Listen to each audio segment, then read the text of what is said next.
grâce que nous venons nous présenter devant toi. Ce n'est pas par nos efforts, mais ce que tu nous as aimés. Je propose que nous chantions, commençons ce chant, notre culte par ce chant.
David a pu écrire ce chant, cantique pour la route vers la demeure de l'Éternel.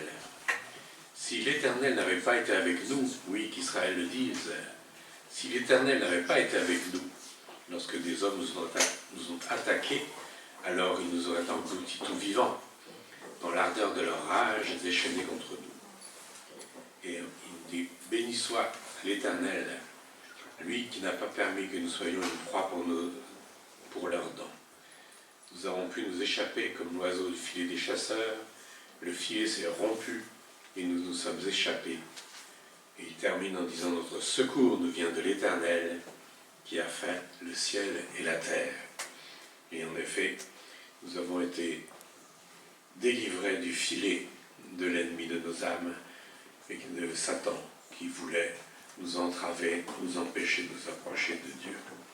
Et ainsi, comme David, nous pouvons dire notre secours nous vient de l'Éternel Et nous pouvons ainsi chanter « Il est beau de louer le Seigneur ».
Une autre fois, David a pu chanter, quand il a été délivré de tous ses ennemis, « L'Éternel est ma forteresse, mon rocher, mon libérateur. Dieu est mon roc solide où je me réfugie. Il est mon sauveur tout-puissant, mon rempart et mon bouclier. Mon asile est en lui. Toi, mon sauveur, tu me délivres des hommes violents. Loué soit l'Éternel. Quand je l'ai appelé, j'ai été délivré de tous mes ennemis. La mort m'enserrait de ses flots, et comme un torrent destructeur me terrifiait. Oui, le séjour des morts m'entourerait de ses liens. Le piège de la mort se refermait sur moi. Alors, dans ma détresse, je priais l'Éternel. Vers mon Dieu, je lançai mon appel au secours. Mon cri parvint à ses oreilles, et de son temple, il m'entendit. L'Éternel a agi en tenant compte de ma conduite juste. Comme mes mains sont pures, il m'a récompensé. Car j'ai suivi les voies qu'il m'a prescrites. Je n'abandonne pas mon Dieu pour m'adonner au mal. J'ai toujours ses lois sous mes yeux. Je ne fais fi d'aucun de ses commandements. Envers lui, je suis sans reproche. Je me suis gardé du péché. L'Éternel m'a récompensé d'avoir agi avec droiture et de m'être gardé pur sous ses yeux. Dieu est vivant. Qu'il soit béni, lui qui est mon rocher. Que l'on proclame la grandeur de Dieu, le rocher qui me sauve. Ce Dieu m'accorde ma revanche, il abaisse sous moi des peuples. Lui, il me fait échapper à mes ennemis. Oui, tu me fais triompher d'eux, tu me délivres des hommes violents. Aussi je publie tes louanges, ô Éternel. Parmi les peuples, je te célèbre par mes chants. Pour son roi, l'Éternel opère de grandes délivrances. Il traite avec bonté l'homme qui de sa part reçut l'onction d'huile sainte. David et sa postérité pour toute éternité. Et avec David, nous pouvons ainsi chanter « Celui qui met en Jésus une pleine confiance, jamais ne sera déçu. »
Paul peut ajouter, que dire de plus? Si Dieu est pour nous, qui s'élèvera contre nous? Lui qui n'a même pas épargné son propre Fils, mais l'a livré pour nous tous, comment ne nous donnera-t-il pas aussi tout avec lui? Qui accusera encore les élus de Dieu? Dieu lui-même les déclare justes. Qui les condamnera?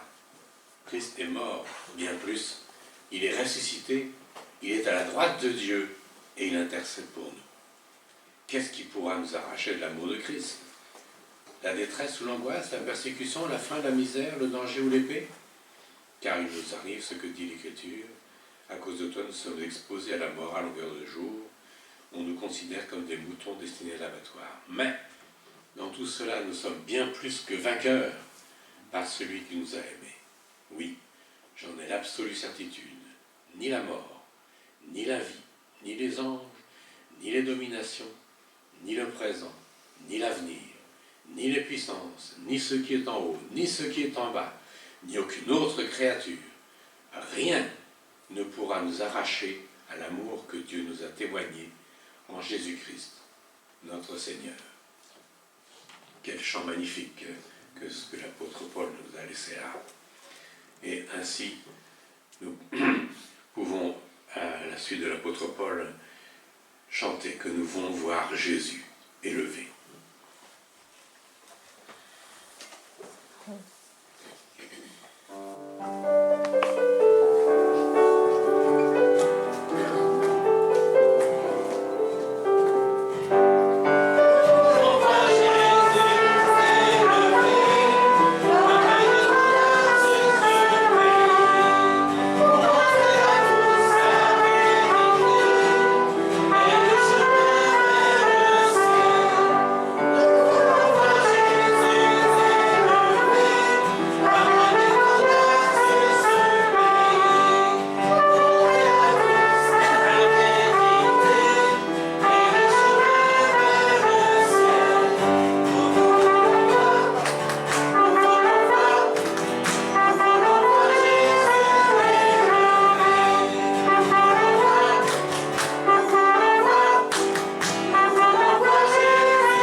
Et que la gloire du Seigneur subsiste à jamais.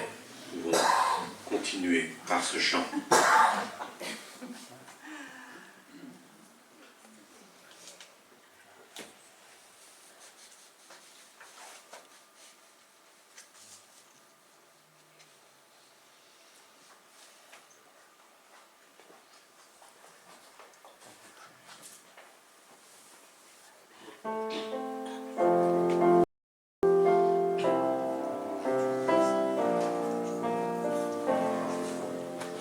Que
son nom, que le nom du Seigneur puisse en effet être déployé sur ce pays, ce que nous avons encore pu chanter. Nous voulons ainsi te louer, t'adorer, célébrer ton grand nom, toi qui nous as rachetés de l'emprise de l'ennemi de nos âmes.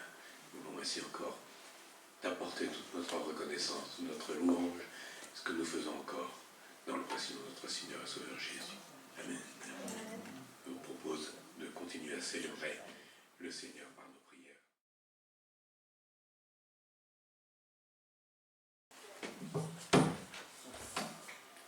Bonjour mes frères, bonjour mes sœurs que je n'ai pas vus depuis quelques semaines. J'étais en vacances, encore en vacances. J'essaie de profiter de ma retraite. Oui, je vais quand même changer. Oui, nous sommes une famille réunie autour de Jésus et nous avons tout reçu de lui. C'est ainsi que l'apôtre Paul a écrit à Timothée, « Souviens-toi de Jésus ». Et ce matin, nous voulons nous souvenir de Jésus, nous sommes sa famille. Et comme on l'a dit au début du culte, nous sommes des gens graciés.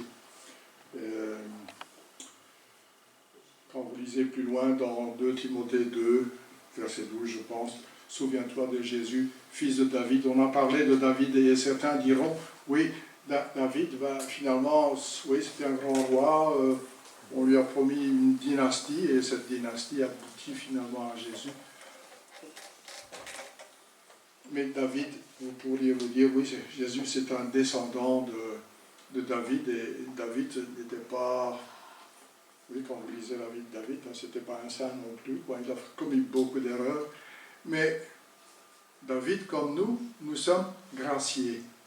Et quand vous regardez l'arbre généalogique de Jésus en Matthieu 1, eh bien, Jésus descend d'Abraham, il descend de David.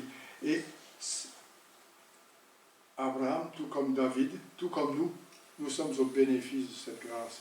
Et si nous pouvons participer à ce repas ce matin, c'est basé sur la grâce. Nous avons subi une transformation dans notre cœur.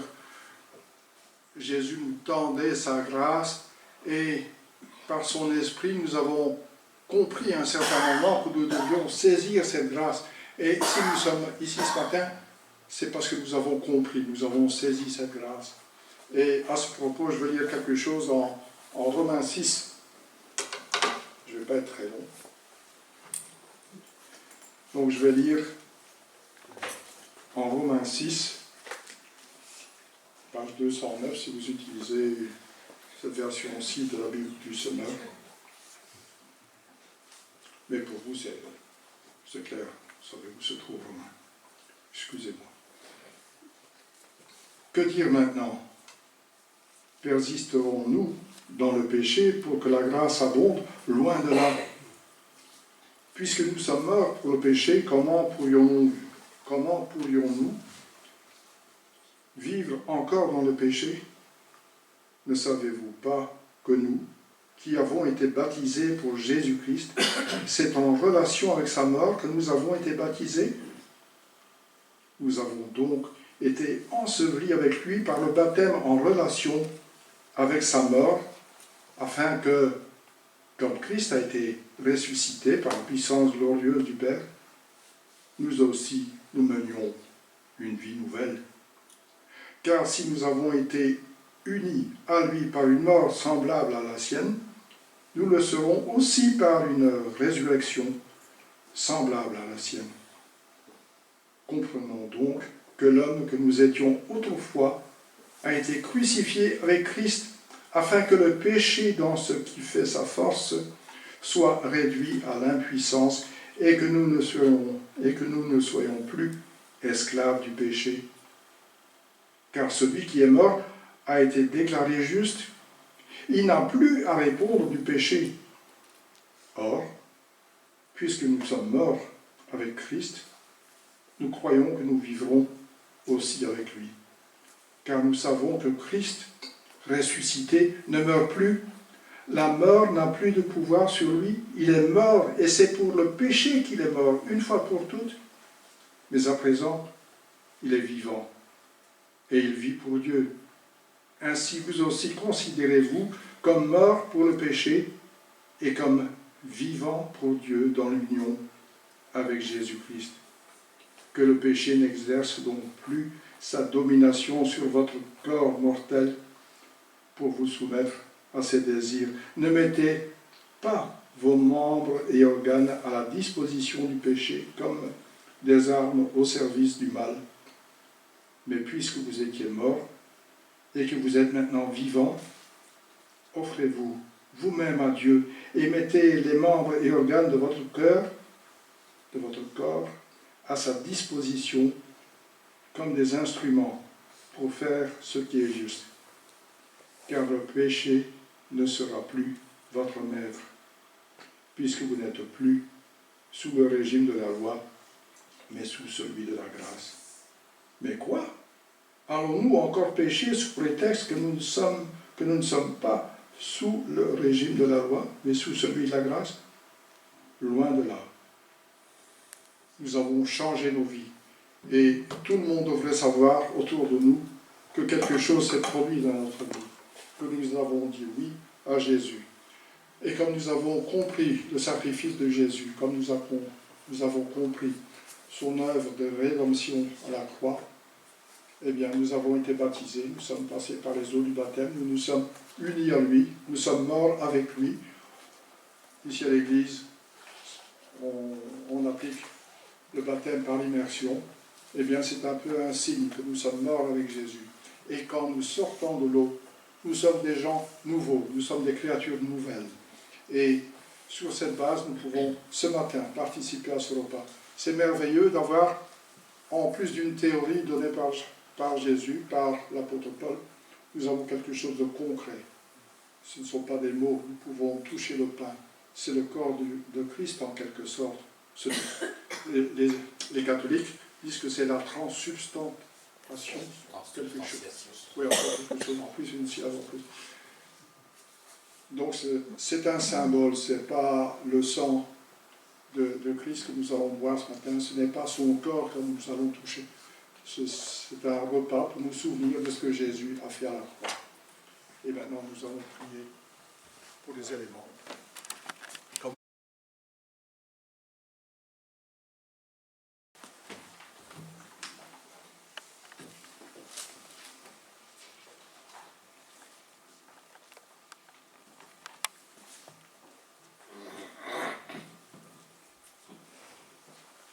Voilà.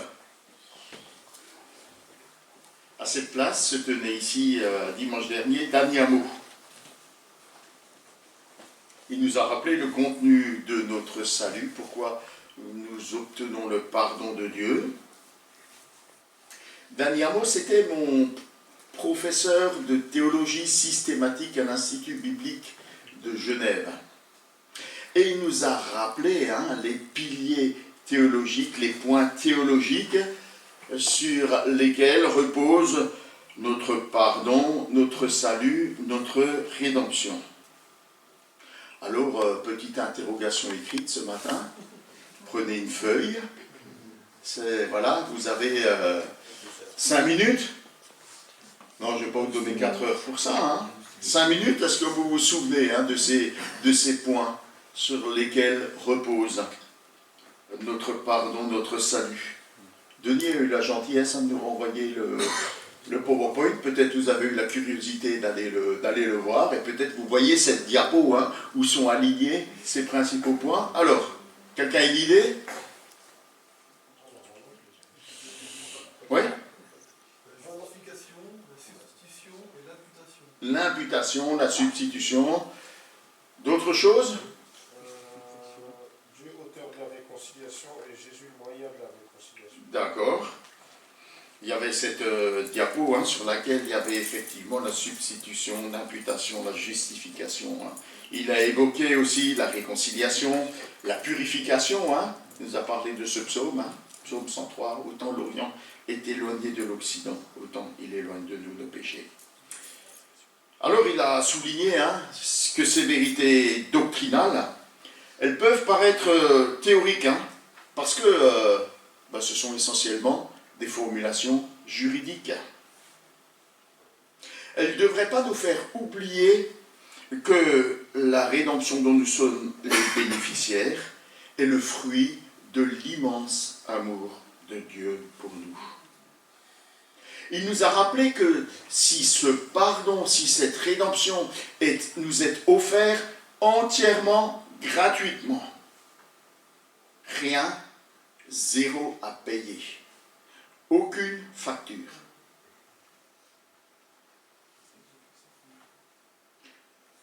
Ce pardon, cette rédemption a coûté un prix immense à Dieu. Et quel est ce prix? La vie de son Fils bien-aimé, Jésus-Christ. Pour ne pas oublier ça, Charles Spurgeon, qu'on présente peut-être plus, ce célèbre prédicateur, déclarait « L'ensemble de ma théologie se résume en 5 mots. » Vous pouvez imaginer lesquels? Vous faites le tri dans tout ce que Danny a dit. Voilà ce que disait Spurgeon sur le résumé de sa théologie. Jésus est mort pour moi. Jésus est mort pour moi. Et c'est effectivement sur la beauté du Rédempteur et sur le prix qu'il a accepté de payer pour nous que le texte de ce matin veut attirer notre attention. Lisons Ruth 4, les versets 1 à 12 ou 13, on peut mettre le 13 avec, même s'il faudra qu'on y revienne.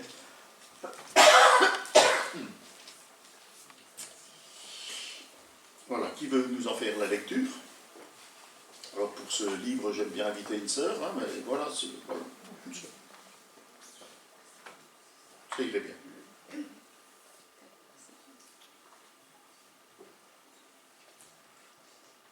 Boaz se rendit à la porte de la ville et il y prit place. Quand le plus proche parent dont il avait parlé et qui avait le devoir de s'occuper de Ruth vint à passer, Boaz lui dit « Un-tel, viens donc t'asseoir ici. » L'homme s'approcha et s'assit. Boaz fit approcher 10 hommes parmi les responsables de la ville et leur demanda de s'asseoir avec lui. Lorsqu'il se fut installé, il s'adressa ainsi aux plus proches parents. Noémie, qui est revenue du pays de Moab, met en vente le champ d'Elimelech, notre parent. J'ai pensé t'en informer et te proposer de le racheter par devant les habitants de la ville et les responsables de mon peuple ici présents. Si tu veux exercer ton droit de rachat, fais-le.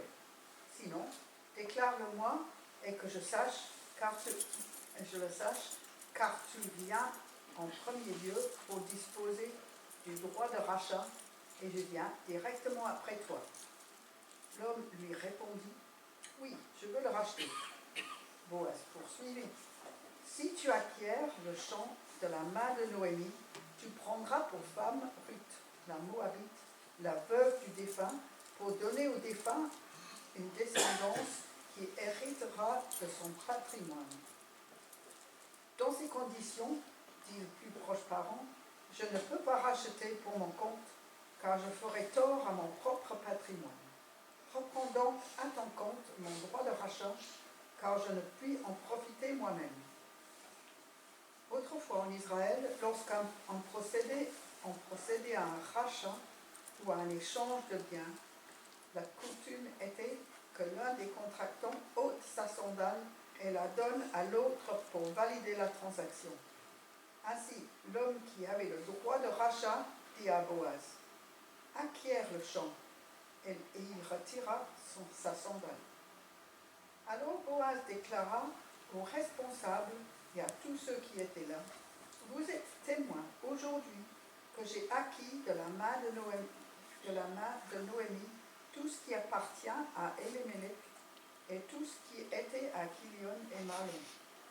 De ce fait, je prends aussi pour femme Ruth la Moabite, la veuve de Mahlon, pour susciter au défunt une descendance qui recevra son héritage et pour que son nom ne disparaisse pas de son lignée.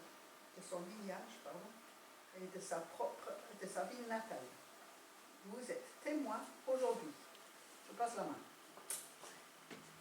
Alors tous ceux qui se trouvaient à la porte et tous les responsables dirent : oui, nous en sommes témoins, que l'Éternel rende la femme qui entre dans ta famille semblable à Rachel et à Léa, qui, à elles deux, ont donné naissance à tout le peuple d'Israël. Puisses-tu toi-même prospérer à Ephrata et devenir célèbre à Bethléem. Que l'Éternel t'accorde par cette jeune femme une descendance aussi nombreuse que celle de Péré, le fils que Tamar a donné à Juda. C'est ainsi que Boaz prit Ruth pour femme lorsqu'il Merci. Bonsoir, Pierre. Merci beaucoup. Voilà, il y a plusieurs choses dans ces textes. La première chose qu'on y trouve, c'est un faux rédempteur. Comme Noémie l'avait supposé, Boaz n'est pas laissé traîner les choses, a laissé traîner les affaires, et dès le matin, il se rend à la porte de la ville pour régler tout ça. Il ne se laisse pas de repos, hein. Voilà. Vous vous souvenez hein, que Ruth, elle est partie au petit matin, hein, entre chien et loup, hein, voilà. Elle est rentrée chez elle, chargée de son sac de grains, lourdement chargé, et lui, dès le matin, il se lève et direction la porte de la ville. Alors, la porte de la ville, dans l'Antiquité, c'était le lieu où siégeaient les responsables de la ville et où se réglaient les affaires importantes, hein, les achats, les ventes, les alliances avec d'autres villes ou peuples, les différends, tout ça se réglait là, à la porte de la ville. C'était, aujourd'hui on a la mairie hein, avec sa place où se passent les choses importantes. À cette époque-là, c'était à la porte de la ville. Porte de la ville, tout le monde est forcé d'entrer et sortir par là. Donc à cet endroit-là, on voyait tout le monde. Ça permettait aussi aux anciens de la ville de surveiller un peu, de voir ce qui se passait, d'accueillir les notables qui pouvaient se présenter, etc. On voit ça hein, dans plusieurs textes de la Genèse et puis par la suite aussi. Hein, on voit dans Genèse 19 que les anges qui viennent à Sodome voient Lot qui est assis à la porte de la ville avec les notables. Hein. Il était devenu un notable hein, de cette ville. On voit aussi que le roi de Sichem et son fils, Nahor et Sichem, vont négocier à l'entrée de la ville de Sichem pour faire alliance avec Jacob dans la triste affaire de Dina.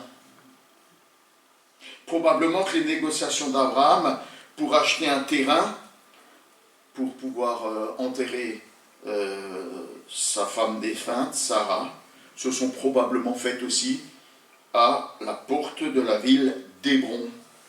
Plus loin dans le texte, on verra Absalom, hein, le fils de David, qui se tient à la porte de Jérusalem et qui va soudoyer les gens qui entrent et qui sortent.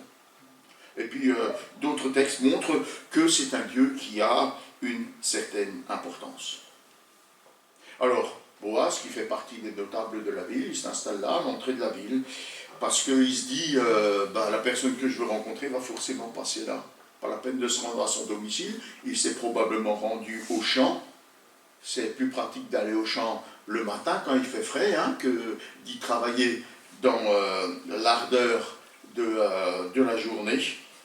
Et donc, ses affaires vont le contraindre soit à revenir, soit à sortir.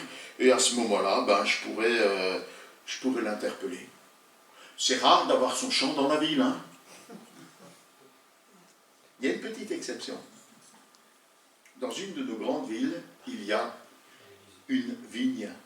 Vous savez qu'à Avignon, à l'intérieur des fortifications, il y a une vigne, une belle vigne. Hein. Un beau morceau. À Paris aussi. Il y a aussi une vigne. Ah ouais. Montmartre. Voilà. Donc, vous voyez, il y a quelques exceptions notables. Hein, mais en général, la ville, c'est plutôt pour les habitations et les commerces, plutôt que pour les champs. Hein. Les Champs-Élysées ne servent pas à ça. Hein. Et voilà que Or, voilà, ça finit par se présenter, hein, la patience paye. Voilà que l'homme recherché, ce potentiel rédempteur, arrive. Boaz l'interpelle et il réunit autour d'eux, hein, puisqu'ils sont là, une dizaine d'anciens, de notables de la ville, pour se joindre à eux comme témoins. Ils vont être témoins de ce qui va se passer. Alors on ne connaît pas cet homme, et l'auteur ne précise pas son nom, mais le désigne par un tel, joli prénom. Alors c'est difficile de faire plus anonyme. Hein. Il y a machin qui passe, il n'a pas écrit machin, il a écrit un tel. Hein. C'est un peu plus poli hein, que machin bidule ou machin chose. Voilà, hein. Voilà. Alors on ne sait pas pourquoi il y a cet anonymat autour de cette personne. Est-ce que l'auteur ne voulait pas lui porter tort? Peut-être. Est-ce que simplement il ne veut pas citer son nom parce que il n'y a pas de considération pour lui, parce qu'il ne remplit pas son devoir de rédempteur? Peut-être. D'autres pensent que c'est pour ne pas rompre la plénitude symbolique des 7 personnages du récit. Ah oui, hein, voilà, vous comptez, hein? Elimelech, Noémie, vous avez les deux fils, les 2 filles, et puis Boaz, ça fait 7. Alors ils se disent, bon voilà, on ne va pas mettre un à 7. Bon, c'est recherché, hein. Il faut avoir du temps hein, pour arriver à des conclusions pareilles. Mais en tout cas, on ne sait pas pourquoi cet homme reste anonyme. Alors, il s'assoit là, et devant ses témoins, Boaz explique la situation.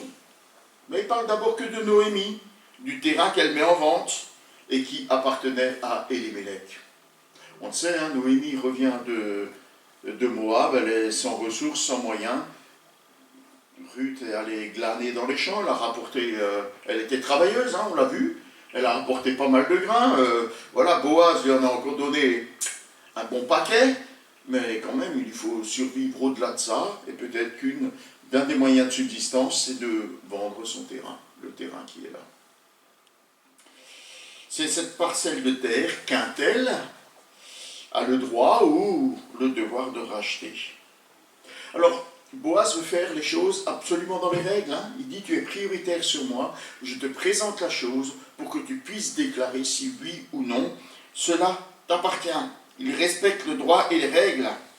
Il informe dûment celui qui a la priorité pour le rachat. En Josué, alors que le pays de Canaan est partagé entre toutes les tribus, les clans, les familles d'Israël, Dieu instaure ce droit de rachat, car il ne veut pas que les riches profitent de la misère des pauvres pour acquérir toujours plus de propriétés. Vous savez, quelques-uns ont tout, et puis les autres ont rien. Ça vous rappelle quelque chose? C'est le libéralisme, hein. Voilà, c'est ça. Hein. Aucune règle, chacun fait comme il veut, comme il peut. Et cela, Dieu l'a établi parce qu'il considère que le pays lui appartient à lui. Ce pays m'appartient. Et il ne veut pas que sur ce terrain qui lui appartient, il y ait des injustices. Ce terrain n'est pas à vous, il est à moi. Alors, le prix de vente des terrains n'était pas fixé en fonction de leur valeur, hein, s'il est plus ou moins bien exposé au soleil, s'il est plus ou moins, plus ou moins proche de cette ville ou de telle autre, hein, plus près de la mer ou de la montagne ou de quoi. Le terrain était estimé en fonction du nombre de récoltes qui restait jusqu'au jubilé. Le jubilé, c'est un terme qui était fixé par Dieu tous les 50 ans. Tous les terrains, toutes les propriétés devaient revenir aux propriétaires d'origine pour que chaque famille, chaque clan, chaque tribu garde son territoire et qu'il n'y ait pas d'injustice, hein, que les uns soient dépossédés et que les autres aient tout. Dans une ville, c'était un petit peu différent. Hein. Si vous achetiez une maison dans une ville, elle vous était acquise définitivement. Mais en tout cas, pour les champs, pour ce qui était productif, pour ce qui servait de base à la nourriture, aux besoins des familles, il n'était pas possible de faire un achat définitif. Le pays m'appartient et vous agirez de manière juste. C'est donc cela que Boaz propose à un tel, et un tel accepte aussitôt. Oui, je veux bien. C'est plutôt une bonne affaire. Hein? Voilà. Pour un investissement modeste, il acquiert des années de récolte rentable et il va augmenter l'héritage qu'il laissera à ses descendants. Très très bonne affaire. Hein? Oui, tout de suite. Pas besoin de réfléchir longtemps. Hein? Voilà. Mais Boaz ne s'arrête pas là, il dit attends. Il y a encore une petite chose qu'il faut que je te dise. Hein. Et il informe un tel que s'il acquiert le terrain, ben, il devra aussi épouser la belle-fille de Noémie. Cette belle-fille qui est moabite. Hein. Et la manière dont il insiste me fait un peu sourire. Hein. Ruth, la moabite. Vous vous souvenez qui est Boaz? C'est le fils d'une Cananéenne. Hein. Rahab. C'est le fils de Rahab. Hein. Alors il se permet d'insister un petit peu. C'est un côté un petit peu tragicomique. Hein. Mais ça en dit long hein, sur la manière dont les choses pouvaient se passer. Hein. Et marié avec une Moabite, c'était pas très très bien vu. Hein. Mais bon, il devait l'épouser pour maintenir non seulement le nom du mari défunt, mais aussi maintenir la propriété dans la famille. Alors d'un seul coup, la belle affaire n'est plus tout à fait aussi belle. Hein. Et cette promesse de rentabilité se transforme d'un seul coup en gouffre financier pour un tel. Pourquoi? Non seulement il va lui falloir prendre en charge financièrement Noémie et Ruth. Ouais, elles ne vivent pas d'amour et d'eau fraîche. Hein. Elles mangent, elles boivent, elles ont besoin de se vêtir, de se loger, etc. Mais de surcroît, il va devoir épouser la Moabite, ce qui pourrait nuire à sa réputation. Et enfin, le champ qu'il pensait transmettre à ses enfants, à ses fils, mais reviendra finalement à la famille de Noémie, par le fils qui va naître à Ruth. Mauvaise affaire, hein? Mauvaise affaire. Le coût est élevé, trop élevé pour lui. Le sacrifice est trop grand et la transaction perd tout son intérêt. Un tel voudrait bien venir en aide à Noémie, mais seulement à condition que cela lui rapporte quelque chose. Si cela lui coûte, pas question d'accepter. Il n'est pas prêt à payer le prix de la rédemption. Il n'est pas motivé par l'amour, il est motivé par son propre intérêt. Qu'est-ce qui est dans mon intérêt? Qu'est-ce qui est dans l'intérêt de ma famille? En fait, il n'est pas un vrai rédempteur. Et il renonce. Et comme au repas, il plonge dans l'oubli. Au repas, vous vous souvenez? La femme moabite qui est finalement retournée dans sa famille et qui disparaît du texte. Elle au moins, on avait son prénom. Hein. Mais un tel, on n'a même pas son prénom. Il passe, il disparaît. Un faux rédempteur. Mais heureusement, dans ce texte, il y a un vrai rédempteur. Et ce véritable rédempteur est prêt à payer le prix. C'est la qualité de Boaz qui reflète l'amour désintéressé de Jésus-Christ en notre faveur. Alors Boaz, comme il l'avait promis à Ruth, accepte de payer le prix du rachat et il va jusqu'au bout. L'accord est finalisé en présence des anciens et par le geste pittoresque d'enlever la sandale et d'échanger. Voilà, c'est comme ça que ça se passait à cette époque-là. Hein. On concluait les accords, l'accord est conclu.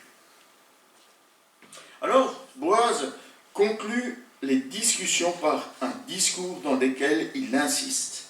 Vous êtes témoins aujourd'hui. Il commence par cela et il finit par ça. Vous êtes témoins aujourd'hui. Il a respecté les règles. Et c'est dès aujourd'hui qu'il se porte propriétaire du terrain de la famille de Noémie et légitime mari de Ruth. Il montre non seulement son respect des règles, mais il montre aussi son zèle dans l'accomplissement de la promesse qu'il a faite à Ruth. aujourd'hui, sans délai, sans attendre. Et cela résonne avec l'aujourd'hui du salut. C'est aujourd'hui jour de grâce, c'est aujourd'hui jour de salut. Aujourd'hui, si vous entendez sa voix, n'endurcissez pas vos cœurs. Ne vous accordez pas de délai, ne vous accordez pas de répit, c'est aujourd'hui. Dieu offre son salut aujourd'hui, parce qu'il sait que demain ne nous appartient pas. Alors, le texte finit, c'est ainsi que Boaz prit Ruth pour femme. C'est pas très romantique. C'est pas très romantique. Une discussion à l'entrée de la ville, voilà, des négociations, on a l'impression d'avoir affaire à des marchands de tapis, là. Voilà, à négocier, ça finit avec une sandale. Là, c'est... certainement, vous avez entendu des histoires d'amour plus romantiques que celle-là. Voilà. C'est pas très romantique comme circonstance de mariage. Même si c'est l'amour de Boaz qui en est le moteur. Tout cela est motivé par l'amour de Boaz. Amour pour Ruth, mais aussi amour pour sa belle-mère Noémie, pour laquelle il a un cœur, et il décide de prendre soin d'elle. Alors vous savez, la rédemption, ce n'est pas une affaire romantique. La rédemption, nous l'avons vu tout à l'heure, en citant tous ces points de théologie, on est plutôt dans le juridique que dans le romantique. Elle ressemble plutôt à une transaction qui nous met à l'abri et en sécurité, comme cela a été le cas pour Noémie et Ruth.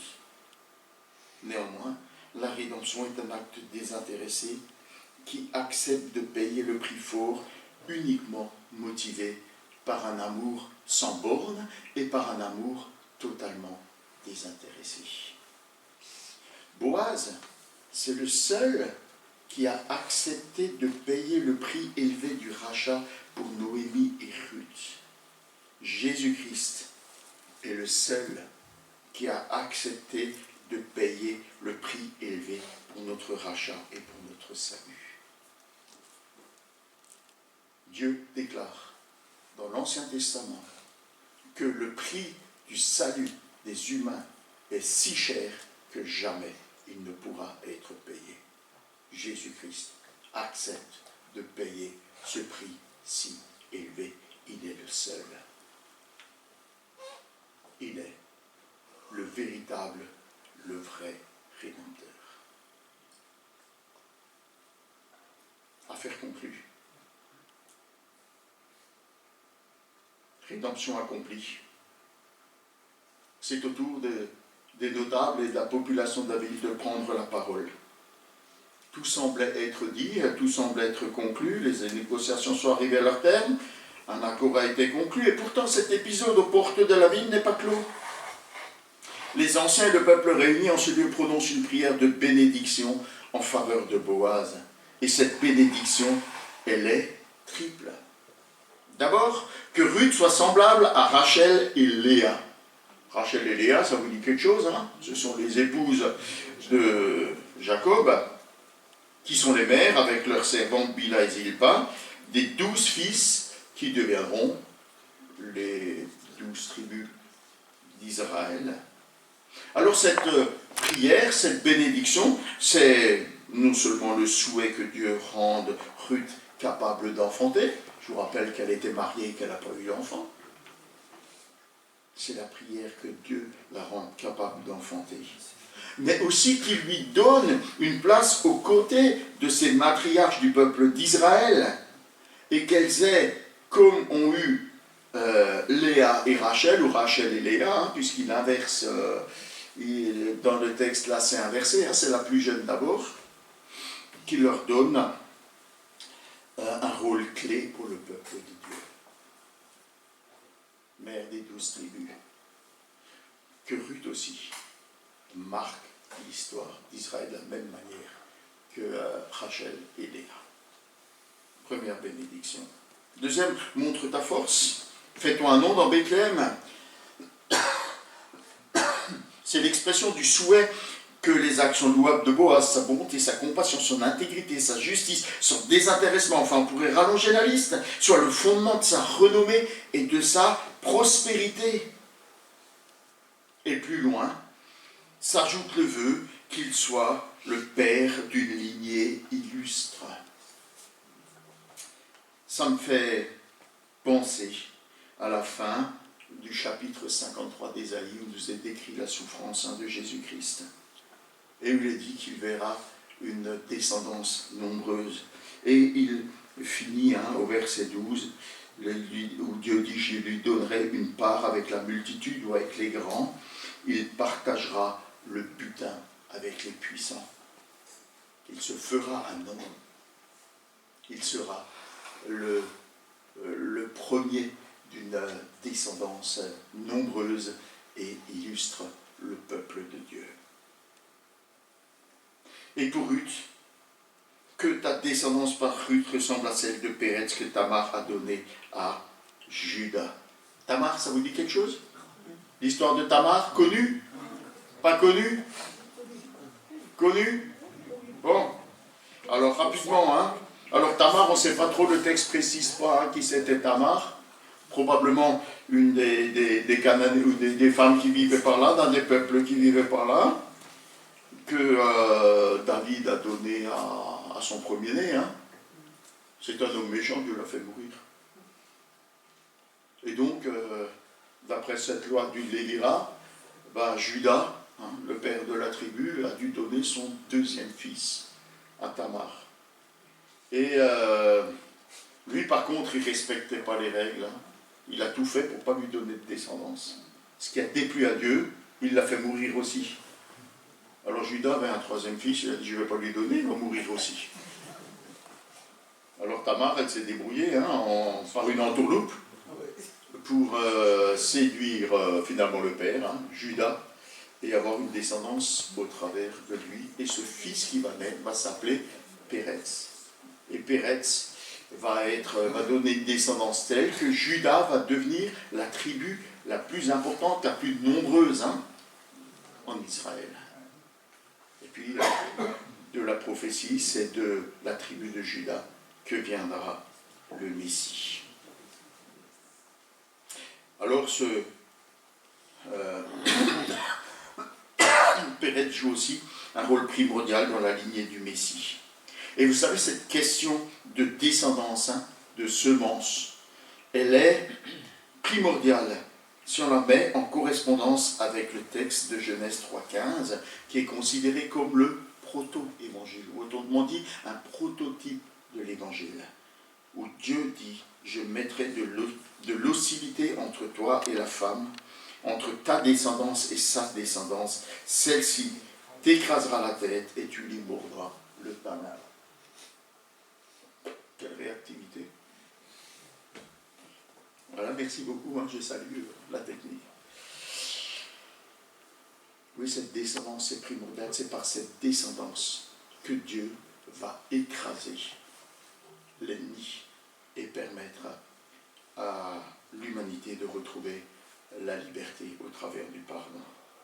Alors, ces prières et ces bénédictions sont exaucées probablement au-delà de toute attente. Je ne sais pas si c'était des formules de politesse. Voilà, on te souhaite. Voilà, ça paraissait si juridique, ces échanges et tout ça, ça conclut par un mariage. Bon, il fallait quand même. Est-ce que c'est des formules de politesse ou est-ce que c'était sincère? Mais en tout cas, ces prières et bénédictions sont exaucées au-delà de toute attente par celles et ceux qui les ont prononcées. C'est même devenu prophétique. C'est même devenu prophétique. Alors, Ruth et Boaz ont joué un rôle clé dans l'histoire de la rédemption. C'est par leur descendance que tous les hommes auront accès à la rédemption. Et on salue, il reste quelques versets, on verra ça, on se penchera là-dessus la prochaine fois. Conclusion. Cette histoire de Ruth n'est pas une histoire romantique. L'histoire de la rédemption n'est pas une histoire romantique. Et pourtant, c'est la plus grande histoire d'amour du monde. Il n'en existe pas de plus grande et il n'en existe pas de plus belle. Comme Boaz a accepté de se dépouiller d'une partie de son héritage pour racheter Ruth, Jésus a accepté de se dépouiller lui-même et de mourir à la croix pour assurer notre rédemption parce qu'il nous aime. Voilà ce que dit Philippiens 2 à partir du verset 7. Jésus-Christ, qui était de condition divine, ne cherchait pas à profiter de l'égalité avec Dieu, mais il s'est dépouillé lui-même et il a pris la condition d'un serviteur en se rendant semblable aux hommes, se trouvant ainsi reconnu à son aspect comme un simple homme. Il s'abaissa lui-même en devenant obéissant jusqu'à subir la mort, oui, la mort sur la croix. C'est pourquoi Dieu l'a élevé à la plus haute place et lui a donné le nom qui est au-dessus de tout nom, pour qu'au nom de Jésus tout être s'agenouille dans les cieux, sur la terre et jusque sous la terre, et que chacun déclare Jésus-Christ est Seigneur, à la gloire de Dieu le Père. Alors la question qui se pose ici, à chacune et chacun d'entre nous, c'est: est-ce que je connais le caractère et l'amour du Rédempteur? Ou, selon Spurgeon, est-ce que tu peux dire Jésus est mort pour moi?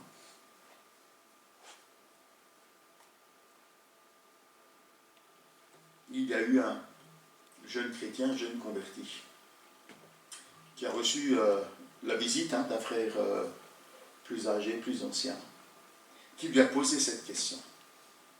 Sais-tu pourquoi Jésus est mort sur la croix? Et ce jeune frère, après un moment de réflexion, a répondu, c'est pour le salut des hommes. Le frère ancien lui a répondu, tu es sûr de ta réponse? Le jeune dit oui. Et le plus ancien lui dit, mais alors tu n'es pas sauvé. Et il l'a laissé comme ça. Et ce jeune frère a été saisi d'angoisse, il n'en a pas dormi la nuit. Il a supplié le Seigneur.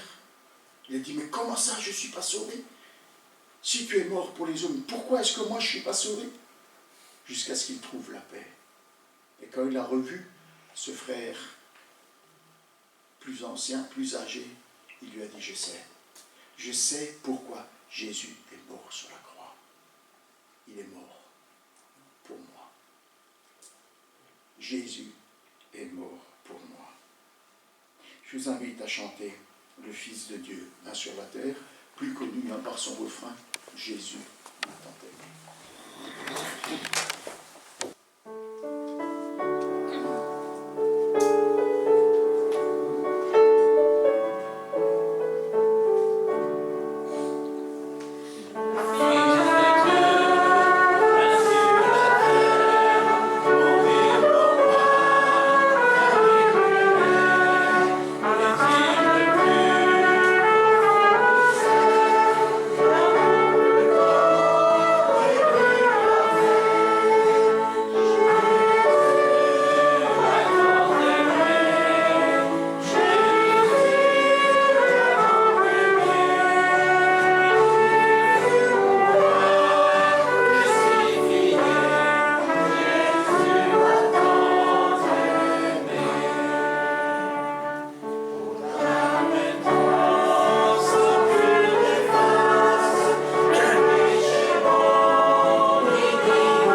mercredi 19h30, ici à l'église ou par visio sur Jitsi Meet.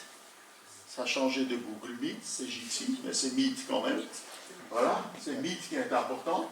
Et chacun, évidemment, chacune est la bienvenue. On prolonge dans l'évangile de Jean. Samedi, je vois les baskets avant même qu'apparaisse ce groupe de jeunes. Hein, je pense à qui ça se destine. 18h30, la jeunesse se réunit ici, non? 18h. Tu dis quoi? Non, c'est 18h30, mais on commence à 18h. 18h. Donc, une demi-heure de bonus. C'est ça. C'est ça. Donc, de 18h à 23h30. Et en temps, on est capable. Vous pouvez dormir ici, il n'y a pas de problème. Emmenez le sac de couchage. Non, non, à partir de 18h. Ça finit en principe à une heure raisonnable, hein, parce qu'il y a des parents inquiets qui attendent à la maison.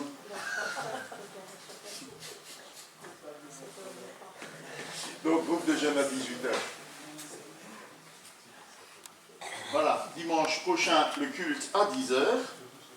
Et au cours de ce culte, on aura une communication du groupe Finance. Hein? J'ai bien retenu? C'est ça. Voilà. Voilà, une petite annonce concernant les potirons. Tu veux dire un mot? Ouais, vas-y. Ouais. Attends, je m'enlève de devant. Je me mets devant. C'est pour aider un pasteur qui habite au Burkina Faso, donc qui a dû se sauver de son village, tout a été brûlé et tout. Il est parti avec ses 2 enfants et il a adopté 15 enfants, donc qui ont été soit orphelins, soit que leurs parents leur ont confiés. Donc il demande aussi en même temps qu'on prie pour lui, pour que les enfants tiennent bon aussi dans la foi et comme lui aussi. Et donc il vit dans un village, enfin ils vivent sous des bâches, c'est très difficile pour eux. Et c'est par portes ouvertes qu'on a appris ça. Et donc j'ai pensé, comme j'ai des potirons, comme je l'avais expliqué, de couper en tranches et de proposer de vendre chaque tranche justement pour aider ce missionnaire. Le jour du café culte, en fait. Je le ramènerai ce jour-là. D'accord. Donc, premier dimanche d'octobre. Voilà, merci à vous tous. Voilà du potiron bio qui vous fera du bien et qui fera du bien à ce frère. Hein. Joyeux anniversaire à Chantal et à Daniel. Daniel s'est sauvé, hein, il ne voulait pas recevoir la vie, mais Chantal, bravo. Joyeux anniversaire. Voilà. Très bien. Je voudrais simplement qu'on termine ce culte par ce chant « Oui, le bonheur et la grâce m'accompagneront tous les jours de ma vie », qui forme une bonne conclusion à notre culte.